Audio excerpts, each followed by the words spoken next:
pinakamagaling gawain lalo na kung kasama mo ay yung mahal sa iyo ay pamilya, kamag-anak, ang iyong mga kaibigan at dali na rin ang iyong mga kapitbahay. Sa aking kwentong paglalakbay kasama ang aking mga kaibigan ay isa sa pinakamagaling nangyayari sa akin sa taong ito.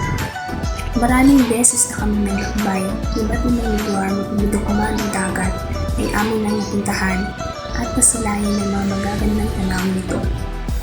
Pagkatapos ng aming graduation, kami ay nagtungo noong ika-14 ng Hulyo, 2023.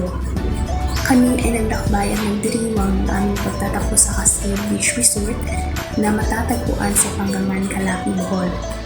Ang aming paglalakbay sa araw na iyon ay nagdulot sa amin ng kagalakan at pagkakasa. Bago pa man kami nakapunta sa aming paroroonan, kami ay naligaw na aking mga kaibigan. At iyon na nga ang pinaka-epic ngunit masayang memorya namin ng aming paglalakbay. Malayo kasi ang Cascade at marami ang mga daan na maaari ng daanan at tila ba naligaw ang aming landas. Ngunit kalaunan ay narating rin namin sa pamamagitan ng magtatanong-tanong ng mga kabahayan. At sa beach na aming pinuntahan, masasabi kong napakaganda at napakasulit na puntahan.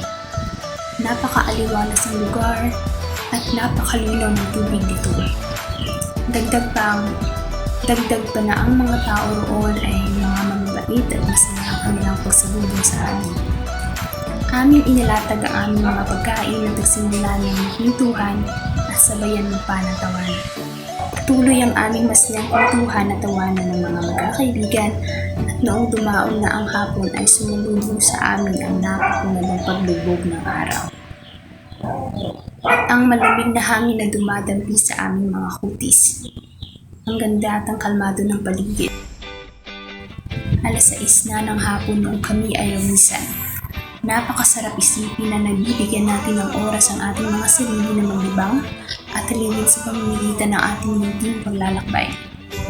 At sa aming pag-uwi ay dala ko ang isa sa mga masasayang alaala na kahit kailanman hindi ko ipagpapalit kanino man.